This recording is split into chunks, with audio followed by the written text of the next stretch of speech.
नमस्कार दोस्तों, मैं गौरव चौधरी स्वागत करता हूं आप सबका अपने परिवार स्वाध्याय श्री में। आई होप आप लोग स्वस्थ होंगे, घर पर होंगे और अपने परिवार का ख्याल रख रहे होंगे। दोस्तों, कुछ दिनों से मेरी क्लास नहीं हो रही थी, उसके लिए सॉरी, क्योंकि मैंने वैक्सीनेशन कराया था और उसकी वजह से मुझे फीवर आया हुआ था। फीवर कुछ ज़्यादा ही तेज़ था, थोड़ी तबीयत ज़्यादा ही ख़राब हो गई थी, इस वजह से मैं क्लास नहीं करा पाया था। उसके लिए सॉरी। आप लोग भी वैक्सीनेशन करा लीजिए, अच्छा है, इससे कोई साइड इफ़ेक्ट नहीं है, बस आप लोगों को कराना चाहिए ताकि हम कोरोना से जंग जीत सकें। अब शुरू करते हैं। लास्ट टॉपिक जो हमारा था लिपि, हमने लिपि को पढ़ा था। स्वर पढ़े थे हमने, बहुत अच्छे से हमने क्लियर भी किए थे। मैं थोड़ा सा आप लोगों को कनेक्ट कर देता हूँ, क्योंकि लास्ट जो हमारा टॉपिक था कई दिन हो गए, तो आप लोगों को कनेक्ट होना जरूरी है। आप लोगों ने अच्छे से पढ़ा भी होगा, तो हम देखते हैं। जो आपको थोड़ा कनेक्ट करा देता हूँ पीछे से। लिपि क्या होती है? मौखिक ध्वनियों को चिन्हों द्वारा प्रकट करने की कला लिपि कहलाती है। और आपके वर्ण क्या होते हैं? वर्ण होते हैं भाषा की वह सबसे छोटी इकाई जिसके और खंड नहीं किए जा सकते, वर्ण कहलाते हैं। वर्णमाला थी आपकी। वर्णों के व्यवस्थित रूप को वर्णमाला कहते हैं। वर्ण दो प्रकार के आपको बताए थे, एक स्वर और एक व्यंजन।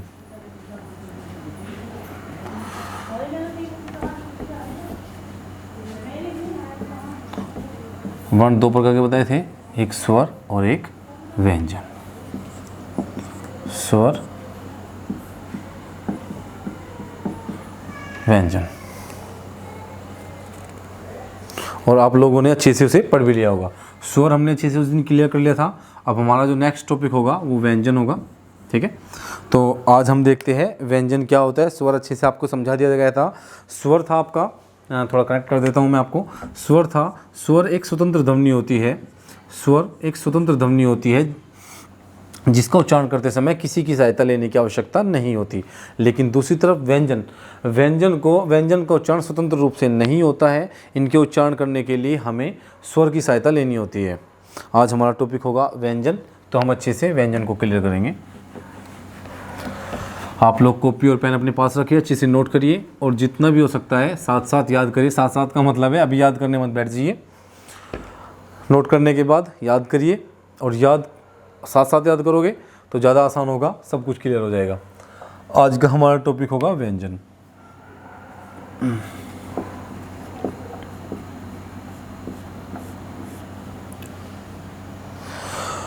व्यंजन क्या होता है? व्यंजन एक स्वतंत्र ध्वनि नहीं होती। व्यंजन स्वतंत्र ध्वनि नहीं होती। इसका उच्चारण करने के लिए हमें व्यंजन का उच्चारण करने के लिए हमें स्वर की सहायता लेनी होती है। व्यंजन स्वतंत्र ध्वनि नहीं होती, इनका उच्चारण करने के लिए हमें स्वर की सहायता लेनी पड़ती है। जैसे अगर मैं आपको बोलता हूँ कै, ये व्यंजन है। वर्ण के जो भाग थे, स्वर और व्यंजन, स्वर अच्छे से कर चुके हम। स्वर की संख्या 13 थी। अब हम देखते हैं व्यंजन। जैसे कै एक ध्वनि, कै एक वर्ण है, एक व्यंजन है। अगर हम कै बोल रहे हैं तो कै का उच्चारण करने के लिए हमें स्वर की सहायता लेनी पड़ती है। देखिए, अगर हमने कै बोला, कै का पूर्ण उच्चारण करने के लिए हमें स्वर की सहायता इसलिए लेनी पड़ती है क्योंकि कै का पूर्ण उच्चारण करने के लिए कै प्लस ए एक अमात्रिक स्वर होता है, जिसका उच्चारण करने अमात्रिक स्वर होता है जिसकी कोई मात्रा नहीं होती। इसलिए कै में ए की कोई मात्रा नहीं दिखाई दे रही है, लेकिन कै का उच्चारण करने के लिए हमें स्वर की आवश्यकता है। अगर हम बोले कि अगर हम ए को हटा देते हैं तो कै के लिए हमें हलंत का उपयोग करना होगा। जिस भी व्यंजन के नीचे हलंत लगा होता है वो स्वर रहित होता है, अर्थात या तो हम उसके नीचे हलंत लगा देते हैं या हम उसे इस रूप में लिख देते हैं, ठीक है। कै के साथ ए की ध्वनि है इसलिए वो पूरा है। जैसे अगर मैं कहूँ का, यहाँ पे आ की ध्वनि स्पष्ट रूप से दिखाई दे रही है। कै प्लस आ का। किसी भी वर्ण का उच्चारण करने के लिए हमें स्वर की आवश्यकता होती है। व्यंजन का उच्चारण स्वतंत्र रूप से नहीं होता है। व्यंजन का उच्चारण हमेशा स्वर की सहायता से होता है। अब देखते हैं, जैसे हमने देखा राम, रे प्लस आ प्लस मैं और ए।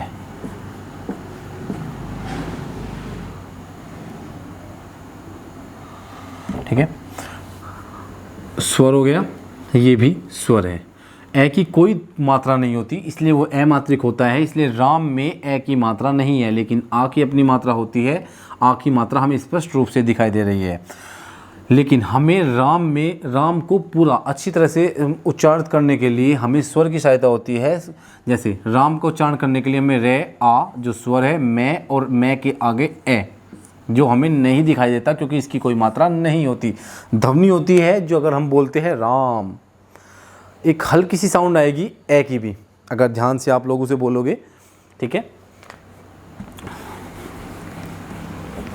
अब देखते हैं हम व्यंजन की डेफिनेशन अच्छे से हम लिखा देते हैं, आप लोग नोट करते रहिए साथ साथ।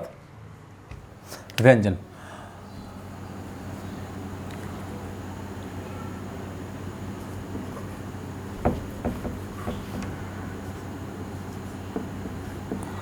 व्यंजन का उच्चारण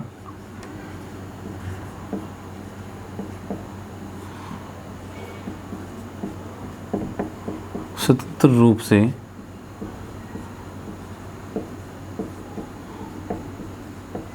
नहीं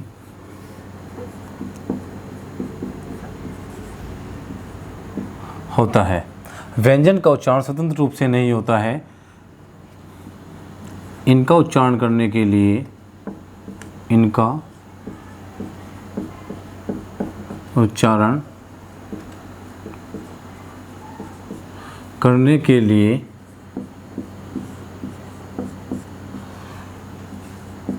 स्वर की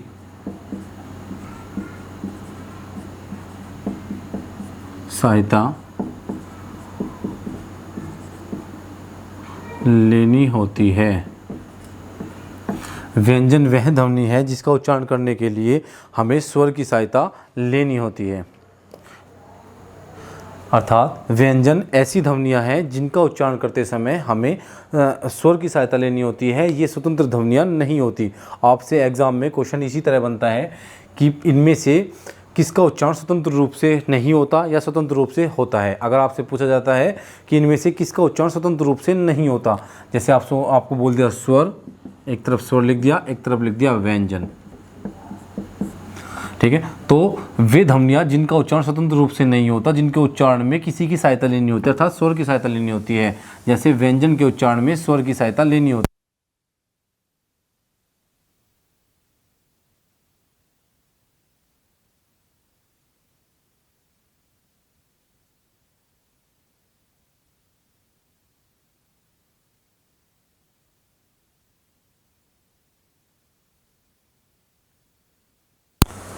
स्वर के उच्चारण में किसी भी की भी सहायता की आवश्यकता नहीं होती। स्वर वह ध्वनि है जिसके उच्चारण में हमें किसी अन्य की आवश्यकता नहीं होती। स्वर एक स्वतंत्र ध्वनि है। ठीक है, अब हम देखते हैं व्यंजन के प्रकार। व्यंजन उच्चारण के आधार पर, उच्चारण के आधार पर व्यंजन, उच्चारण के आधार पर व्यंजन के प्रकार। ठीक है, उच्चारण के आधार पर व्यंजन के प्रकार, स्पर्श व्यंजन, स्पर्श व्यंजन जिनकी संख्या 25 होती है, कै से लेकर मैं तक, इनकी संख्या 25 होती है। स्पर्श व्यंजन जिनकी संख्या 25 होती है, कै से लेकर मैं तक। अगर इसमें हम डे और ढे को भी शामिल कर लें, जिन्हें हम उत्क्षिप्त, उत्क्षिप्त या द्विगुण, द्विगुण व्यंजन भी कहते हैं, अगर इन्हें शामिल कर लिया जाए तो इनकी संख्या हो जाती है 25 + 2 अर्थात 27। उच्चारण के आधार पर व्यंजन के प्रकार। उच्चारण के आधार पर व्यंजन, स्पर्श व्यंजन जिनकी संख्या 25 होती है, कै से लेकर मैं तक। अगर इनमें उक्षिप्त या द्विगुण, इन्हें उक्षिप्त या द्विगुण भी बोलते हैं, इनको भी शामिल कर लिया जाए, डे और ढे, तो इनकी संख्या 27 हो जाती है। नंबर 2 अंतस्थ व्यंजन। अंतस्थ व्यंजन। अंतस्थ व्यंजन की संख्या 4 होती है। अंतस्थ व्यंजन की संख्या 4 होती है। ये, रे, ले और वे। ये, रे, ले और वे। अगर बात करते हैं उष्ण व्यंजन, उष्ण व्यंजन, उष्ण व्यंजन भी 4 होते हैं। उष्ण व्यंजन होते हैं शे, शे, शे और है। नंबर 4 पर है संयुक्त व्यंजन।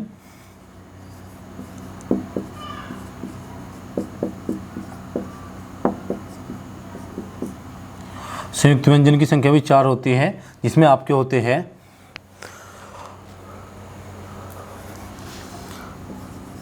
अक्षय, त्रय, अज्ञेय और श्रेय। उच्चारण के आधार पर व्यंजन, व्यंजन वह ध्वनि होती है जिसका उच्चारण स्वतंत्र रूप से नहीं होता, अर्थात व्यंजन के उच्चारण में हमें स्वर की सहायता लेनी होती है। अगर बात करते हैं व्यंजन के प्रकार, उच्चारण के आधार पर व्यंजन के 4 प्रकार होते हैं। स्पर्श व्यंजन जिसकी संख्या 25 होती है, कै से लेकर मैं तक। अगर इसमें उक्षिप्त और द्विगुण को भी शामिल कर लिया जाए, द्विगुण को भी शामिल कर लिया जाए, डे और ढे, तो इनकी संख्या 27 हो जाती है। अगर बात करें अंतस्थ व्यंजन, अंतस्थ व्यंजन की संख्या 4 होती है। ये, रे, ले और वे। उष्ण व्यंजन, उष्ण व्यंजन की संख्या भी 4 होती है। शे, शे, शे और है।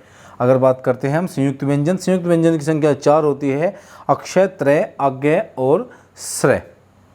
ठीक है बच्चों, आप लोग इसे अच्छे से नोट कर लीजिए, साथ साथ नोट करना है, अच्छे से समझिए। ठीक है, अगर हम बात करते हैं स्वर की, तो स्वर की संख्या कितनी थी? स्वर की संख्या थी आपकी 13 और व्यंजन कितने हो गए?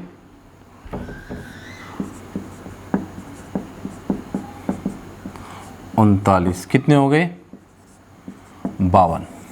ठीक है, अगर हम बात करते हैं लेखन के आधार पर, लेखन के आधार पर 39 व्यंजन होते हैं। अगर बात करते हैं लेखन के आधार पर, ये तो उच्चारण के आधार पर थे, उच्चारण के आधार पर व्यंजन की संख्या, ठीक है, और बात करते हैं लेखन के आधार पर 39 होते हैं। 2 इसमें शामिल हो जाते हैं, जैसे आपके बात करते हैं 25, जो आपके कैसे लेकर मैं तक होते हैं 25 स्पर्श व्यंजन, प्लस 4 आपके हो जाते हैं आपके अंतस्थ व्यंजन, 4 उष्ण व्यंजन और 4 संयुक्त व्यंजन और प्लस 2। ठीक है, प्लस 2 उच्चारण के आधार पर और 2 को भी शामिल कर लेते हैं, तो लेखन के आधार पर कुल व्यंजन की संख्या हो जाती है आपकी 39। लेखन के आधार पर व्यंजन की संख्या होती है 39, उच्चारण के आधार पर होती है आपकी 2 कम कर दीजिए 39 से, कितने हो गए? 37। ठीक है बच्चों, स्वर की संख्या 13 होती है, व्यंजन की संख्या 39 होती है। व्यंजन वह ध्वनि होती है जिनका उच्चारण स्वतंत्र रूप से नहीं होता, इनके उच्चारण करने में हमें स्वर की सहायता लेनी होती है।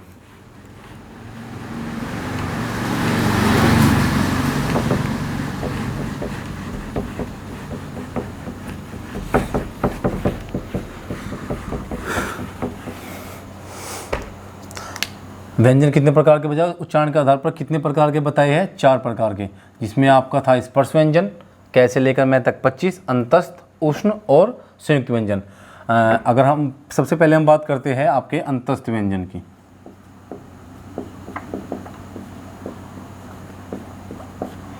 अंतस्थ व्यंजन, अंतस्थ का अर्थ होता है मध्य या बीच में।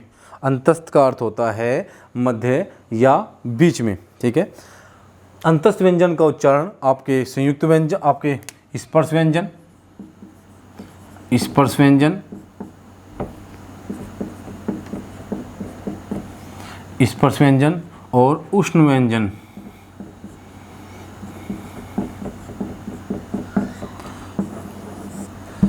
अंतस्थ व्यंजन का जो उच्चारण किया जाता है वो स्पर्श व्यंजन और उष्ण व्यंजन के मध्य में होता है। ठीक है बच्चों, इनकी संख्या 4 होती है। अंतस्थ व्यंजन की संख्या 4 होती है। ये, रे, ले और वे। ठीक है। अंतस्थ व्यंजन का उच्चारण, अंतस्थ व्यंजन का उच्चारण स्पर्श व्यंजन और संयुक्त व्यंजन के उष्ण व्यंजन, संयुक्त व्यंजन और उष्ण व्यंजन के मध्य में किया जाता है।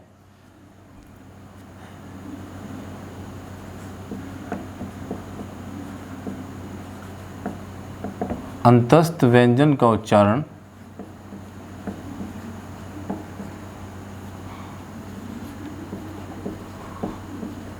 अंतस्थ व्यंजन का उच्चारण स्पर्श व्यंजन,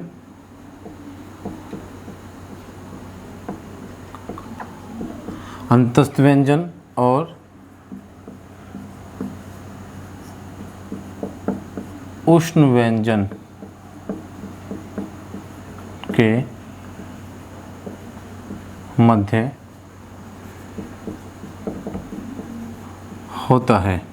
इनकी कुल संख्या 4 होती है।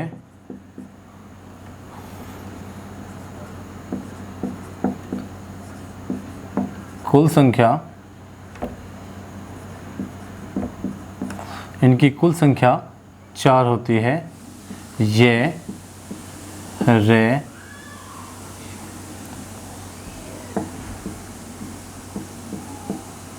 वे। ये, रे, ले और वे। ठीक है बच्चों। अंतस्थ व्यंजन, अंतस्थ व्यंजन का उच्चारण स्पर्श व्यंजन और उष्ण व्यंजन के मध्य किया जाता है। अंतस्थ व्यंजन की संख्या कुल 4 होती है। ये, रे, ले और वे। अंतस्थ व्यंजन में जैसे अगर हम बात करते हैं, ये और वे को अर्ध स्वर भी कहा जाता है। अब हम ये अच्छे से देखते हैं, अच्छे से डिफाइन करते हैं, समझने की कोशिश करना। ठीक है बच्चों। अब शुरू करते हैं। हम देखते हैं अंतस्थ व्यंजन का जो उच्चारण होता है, आप किसी भी स्वर का उच्चारण करते हैं, जब आप किसी भी स्वर का उच्चारण करते हैं तो किसी भी व्यंजन का उच्चारण करते हैं तो थोड़ी एनर्जी अधिक वेस्ट होती है, अधिक एनर्जी लगती है, अधिक ऊष्मा लगती है। लेकिन अगर हम बात करते हैं उष्ण व्यंजन की, अंतस्थ व्यंजन की, तो अंतस्थ व्यंजन में ऊर्जा थोड़ी कम लगती है, घर्षण थोड़ा कम होता है, इसलिए ये और वे को अर्ध स्वर कहा जाता है।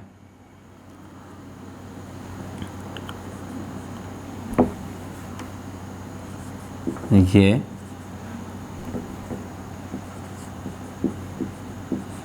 और वे को अर्ध स्वर कहा जाता है। ये और वे को अर्ध स्वर कहा जाता है।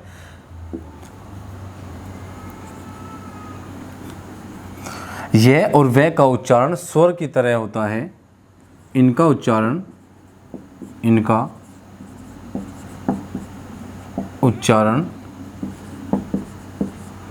स्वर की तरह होता है, अर्थात इन्हें घर्षणहीन भी कहा जाता है।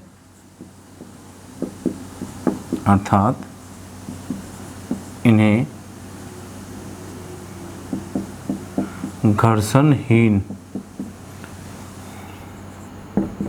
भी कहा जाता है। ठीक है। ये और वे दो ऐसे व्यंजन हैं जिन्हें अर्ध स्वर कहा जाता है। ये और वे को अर्ध स्वर कहा जाता है। इनका उच्चारण बिल्कुल स्वर की तरह होता है, अर्थात इन्हें घर्षणहीन स्वर भी कहा जाता है, क्योंकि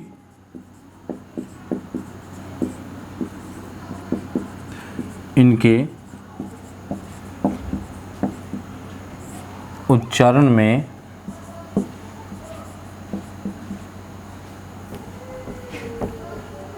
घर्षण कम होता है। जैसे हम किसी भी स्वर को बोलते हैं, अगर हम बोलते हैं कै एक कंठ स्वर है जिसके उच्चारण करते समय हमें थोड़ा हमारी जो एनर्जी है थोड़ा ज़्यादा यूज होती है। घर्षण हमारे मुख से जब हम कै का उच्चारण करते हैं तो ए के मुकाबले थोड़ा अधिक घर्षण लगता है। उसी प्रकार जैसे स्वर के उच्चारण करने में कम घर्षण की आवश्यकता होती है, उसी प्रकार ये और वे के उच्चारण में भी घर्षण कम प्रयोग किया जाता है। ठीक ठीक है, अच्छे से समझिए। मैं आपको बताता हूँ अंतस्थ व्यंजन, अंतस्थ व्यंजन का उच्चारण स्पर्श व्यंजन और उष्ण व्यंजन के मध्य होता है। इनकी संख्या 4 होती है, ठीक है, इनकी संख्या 4 होती है, ये, रे, ले और वे। ये और वे को अर्ध स्वर कहा जाता है क्योंकि इनके उच्चारण में बहुत कम घर्षण की आवश्यकता होती है। इनका उच्चारण स्वर की तरह होता है, अर्थात इन्हें घर्षणहीन भी कहा जाता है क्योंकि इनके उच्चारण में घर्षण कम होता है। अगर हम बात करते हैं इनके उच्चारण में,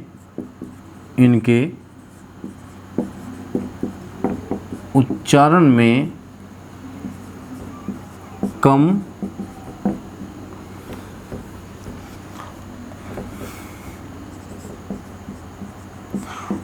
अन्य व्यंजन की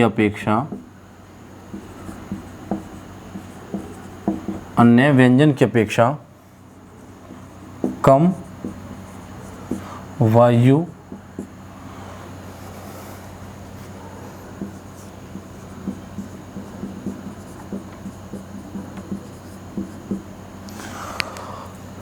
इनके उच्चारण में अन्य व्यंजन की अपेक्षा कम वायु का, कम श्वास का प्रयोग होता है, या कम वायु का प्रयोग होता है, या हम कह सकते हैं कम श्वास की गति। इनके उच्चारण में अन्य व्यंजन की अपेक्षा कम श्वास की जो गति है वो कम रहती है। श्वास की जो गति है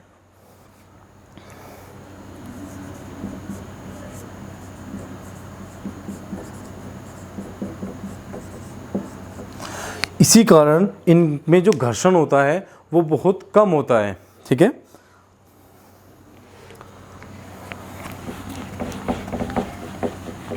अब देखते हैं हम रे और ले को।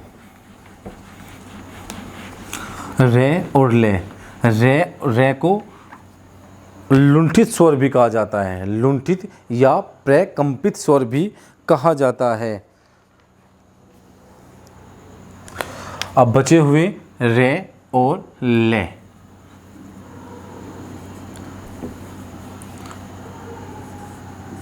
रे को लुंठित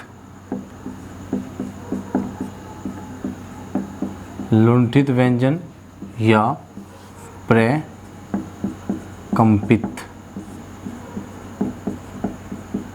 व्यंजन भी कहा जाता है। अच्छा, इसे लुंठित या प्रकंपित व्यंजन क्यों कहा जाता है, या लुंठित और प्रकंपित होने का अर्थ क्या है? इसी में थोड़ा बड़ा लिख देता हूँ, लुंठित या प्रकंपित व्यंजन भी कहा जाता है। मतलब लुंठित का अर्थ क्या होता है? आप किसी भी वर्ण को ले लीजिए, किसी भी वर्ण को या किसी भी स्वर को ले लीजिए, लेकिन आप उसका उच्चारण रे की तरह नहीं कर सकते। रे एकमात्र ऐसा व्यंजन है, एकमात्र ऐसा वर्ण है जिसका उच्चारण हमारी जीभ जो है वो पहले मूर्धन्य को टकराती है और फिर एकदम से नीचे आ जाती है, जैसे रे। आप किसी भी व्यंजन या किसी भी वर्ण का उच्चारण इस तरह से नहीं कर सकते। जैसे हमारी जो जीभ है वो हमारी जीभ है, जब हम रे का उच्चारण करते हैं वो मुख के मध्य में आ जाती है। अर्थात देखिए, जब हमारी जीभ है वो मुख के मध्य में आ जाती है, एक बार मूर्धन्य से टकराएगी उसके बाद मध्य में आ जाती है। जैसे आप उच्चारण कीजिए रे, एक बार ऊपर टकराई और उसके बाद बिल्कुल मध्य में आ गई, ठीक है। अब देखते हैं, कोई भी ऐसा वर्ण या कोई भी ऐसा व्यंजन नहीं है जिसका उच्चारण आप ऐसे कर सकते हो, रे। ये लुंठित है क्योंकि हमारी जीभ एक बार मूर्धन्य से टकराती है और फिर एकदम से बीच में आ जाती है, इसे लुंठित बोला जाता है या प्रकंपित व्यंजन भी बोला जाता है। रे का उच्चारण करते समय, रे का उच्चारण करते समय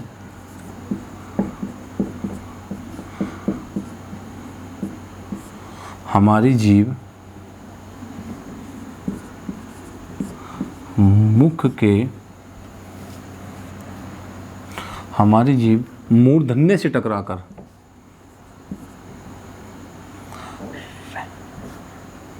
हमारी जीभ मुख के मध्य में आ जाती है, मध्य में आ जाती है। हमारी जीभ मुख के मध्य में आ जाती है, ठीक है। रे का उच्चारण जब भी आप करते हो, आप किसी भी वर्ण का आप करके देखिए, ये सब प्रैक्टिकल है। हिंदी जो है वो प्रैक्टिकल लैंग्वेज है। आप इसका उच्चारण करके देखिए, रे बोलिए, मेरे साथ बोलिए, एक बार दोहराइए, अच्छे से समझ में आ जाएगा। रे, इसे लुंठित कहने का कारण बस इसलिए है क्योंकि जब भी हम रे का उच्चारण करते हैं तो हमारी जीभ हमारे मुख के मध्य में आ जाती है। देखिए मैं दोबारा उच्चारण कर रहा हूँ, अच्छे से समझिए, ठीक है। हंसिए मत, अच्छे से कोशिश करिए तो आप भी बोल पाएंगे, अच्छे से कर पाएंगे। ये समझने का एक तरीका होता है और वैसे भी हमारी जो लैंग्वेज है वो साइंटिफिक है, ठीक है, सोच समझ के बनाई गई है। अब देखिए रे, ठीक है। उसी प्रकार रे का उच्चारण करते समय हमारी जीभ मुख के मध्य में आ जाती है, इसीलिए इसे लुंठित स्वर भी, लुंठित व्यंजन कहा जाता है। अच्छे से नोट कर लीजिए, ठीक है बच्चों।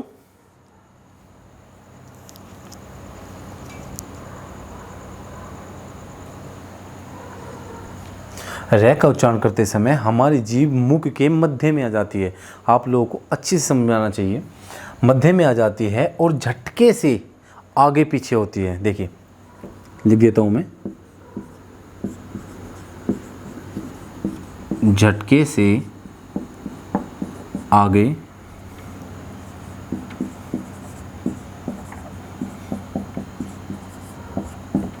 झटके से आगे पीछे होती है, ठीक है। अब रे को अच्छी तरह आपने समझ लिया होगा। एक बार मैं ले को आपको थोड़ा सा ऐसे ही बता देता हूँ वर्बली। जैसे ले को, ले जैसे ले जो ध्वनि है उसे ले को हम क्या कहते हैं, ले को अलग नाम से पार्श्विक नाम से भी जाना जाता है। ले को हम पार्श्विक व्यंजन भी कहते हैं। जब ले का उच्चारण करते हैं तो हमारी जो जीभ है, जीभ का जो अग्रभाग है वो हमारे बिल्कुल मुंह के मध्य में आ जाता है, मुंह के मध्य में आ जाता है। इसी कारण उसे पार्श्विक व्यंजन भी कहते हैं। और जो वायु है वो जीभ के किनारों को छूती हुई बाहर निकलती है।